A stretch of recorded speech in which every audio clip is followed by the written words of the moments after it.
नमस्कार विद्यार्थी मित्रांनो, स्वागत आहे तुमचं आपल्या स्टडी टाइम या यूट्यूब चॅनलमध्ये। आज आपण संकलित मूल्यमापन 2 म्हणजेच द्वितीय सत्र परीक्षा या परीक्षेसाठी इयत्ता 8वीचा मराठीचा पेपर पाहणार आहोत। प्रथमतः तुम्हाला तोंडी चाचणीसाठी काही प्रश्न दिले जातात, ते वाचून त्याचा व्यवस्थित सराव करा। उत्तरा दिलेला आहे आणि त्यावरून आपल्याला काही प्रश्नांची उत्तरे द्यायची आहेत, ती व्यवस्थित पाहून घ्या। यानंतर असते ती लेखी चाचणी आणि लेखी चाचणीसाठी आपल्याला काही प्रश्न आहेत, ते पाहूया। खाली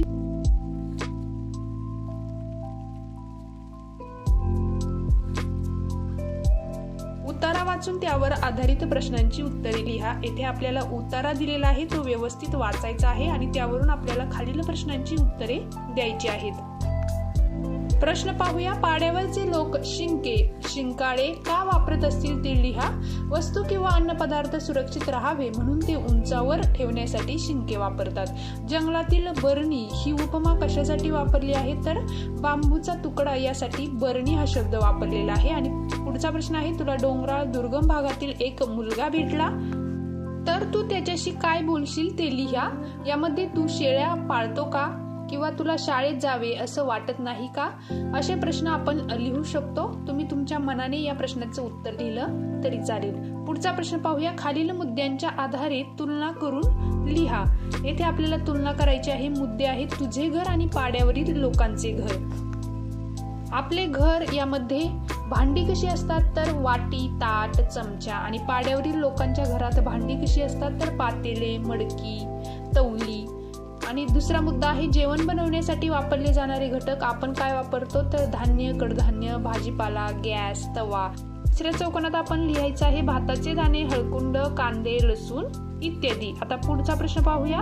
येथे आपल्याला उतारा वाचून त्यावर आधारित दिलेल्या प्रश्नांची उत्तरे द्या। 6 मार्कांसाठीचा हा प्रश्न आहे आणि त्यावरील प्रश्न उत्तरे पाहूया।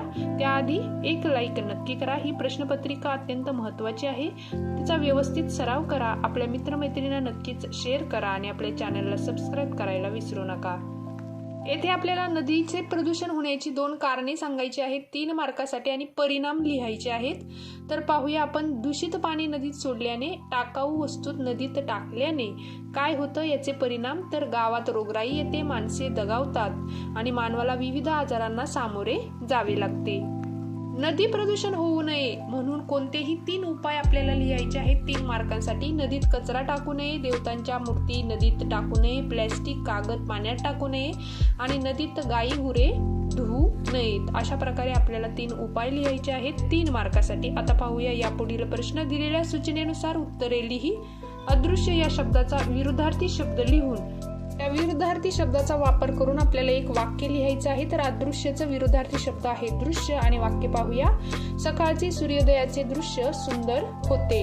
हा प्रश्न पाहूया। सोबतच्या चित्रावरून तयार होणाऱ्या म्हणीचा योग्य अर्थाच्या पर्यायाला गोल कर। थेंबे थेंबे तळे साचे। पर्याय क्रमांक 2 बरोबर आहे। ई प्रश्न पाहूया। खालील वाक्य वाचून अधोरेखित शब्दसमूहासाठी कंसातील योग्य अलंकारिक शब्द किंवा शब्दसमूह लिही। येथे अधोरेखित अत्यंत लाडकी हा शब्द आहे आणि त्यासाठी गळ्यातला ताईत हा अलंकारिक शब्द आपल्याला लिहायचा आहे। 1 मार्कासाठीचा हा प्रश्न आहे। व्यवस्थित वाचून या प्रश्नाचं उत्तर आपण लिहायचं आहे। आता पाहूया पुढचा प्रश्न। वाक्प्रचाराचा अर्थ सांगून वाक्यात उपयोग करा। ग्लानी येणे म्हणजे चक्कर येणे आणि याचा वाक्यात उपयोग करूया।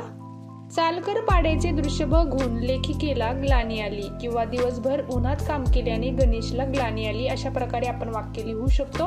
पुढे आपल्याला काही काव्यपंक्ती वाच व दिलेल्या प्रश्नांची उत्तरे लिहा। येथे आपल्याला कविता दिलेली आहे आणि त्यावरून आपल्याला खालील प्रश्नांची उत्तरे लिहायची आहे। चौकट पूर्ण करा। कवितेचे वर्णन केलेला मुख्य घटक किंवा वस्तू गोधडी।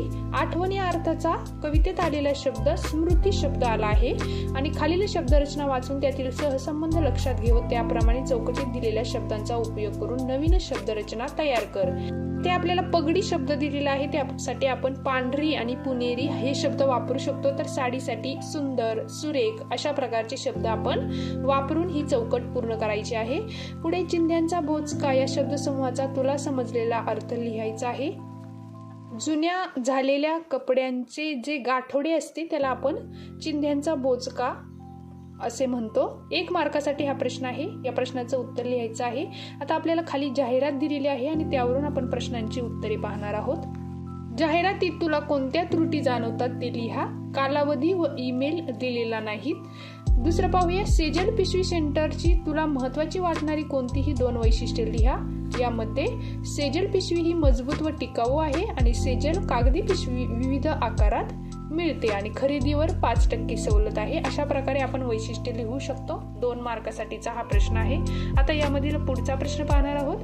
पाठ्यपुस्तकातील फुलपाखरे या पाठाच्या आधारे आनंदी व समाधानी जीवन जगण्यासाठी काय करावे असे तुला वाटते? 9 ते 10 वाक्यातली ही 5 मार्कांसाठीचा हा प्रश्न आहे. त्यामुळे या प्रश्नाचं उत्तर आपण अगदी व्यवस्थित आणि सविस्तर लिहायचं आहे. तुम्हाला इथे उत्तर दिलेलं आहे. तुम्ही तुमच्या मनानेही या प्रश्नाचं उत्तर लिहू शकता. आपण इयत्ता 8वीची मराठी विषयाची प्रश्नपत्रिका पाहतो आहे. व्यवस्थित सराव करा. ही प्रश्नपत्रिका आपल्या मित्रमैत्रिणींना नक्कीच शेअर करा आणि आपल्या स्टडी टाइम या YouTube चॅनलला सबस्क्राईब करायला विसरू नका. इतर कोणत्या विषयाच्या प्रश्नपत्रिका हव्या असतील तर तेही आम्हाला कमेंट करून नक्की सांगा. येथे आपल्याला आठवडी बाजाराचं वर्णन करायचं आहे. या प्रश्नाचं उत्तरही तुम्हाला इथे सविस्तर दिलेलं आहे. आता पाहूया या पुढील प्रश्न. खाली दिलेले चित्र व शब्द यांची सांगड घालून 5 ते 6 वाक्यात आपल्याला इथे वर्णन लिहायचं आहे. हे वर्णन व्यवस्थित लिहायचं आहे. प्रश्न 11 आहे. दिलेल्या सूचनेनुसार उत्तर लिहा. खालील वाक्यातील अलंकार ओळखून त्याचे नाव लिहा. पर्वताच्या पायथ्याशी पंकजने पांढरा पक्षी बघितला. अलंकार कोणता आहे? अनुप्रास अलंकार. आता पुढचं पाहूया. जणू वाटे, गमे, भासे यासारख्या शब्दांचा वापर पुढीलपैकी कोणत्या अलंकारात होतो? योग्य पर्यायाला गोल कर. पर्याय क्रमांक ड, उत्प्रेक्षा. हे या प्रश्नाचं उत्तर आहे. आणि पुढचा प्रश्न आहे. आपल्याला तक्ता पूर्ण करायचा आहे. सामासिक शब्दांचा विग्रह आणि शब्द तोंडाने पाठ या प्रश्नाचं तोंडपाठ आणि आई आणि वडील या प्रश्नाचं उत्तर आहे आई वडील. 2 मार्कासाठी प्रश्न आहे. आता पुढे पाहूया. योग्य पर्याय निवडून विधान पूर्ण करा. यामध्ये य य य य हे खालीलपैकी कोणत्या वृत्ताचे गण पडतात? तर भुजंग प्रयात आणि चरणातील 3 अक्षरांचा मिळून गण तयार होतो. आणि शेवटचा प्रश्न आहे. शेजारी दिलेल्या चित्रातील फुलांसाठी एक विशेषण लिहा. तर विशेषण आहे सुंदर आणि एक वाक्यही तुम्हाला दिलेलं आहे. अशा प्रकारे आपण इयत्ता 8वीची मराठी विषयाची प्रश्नपत्रिका पाहिली. परत भेटू अशाच नवीन व्हिडिओमध्ये. तोपर्यंत एक लाईक नक्की करा आणि कमेंट करायला विसरू नका.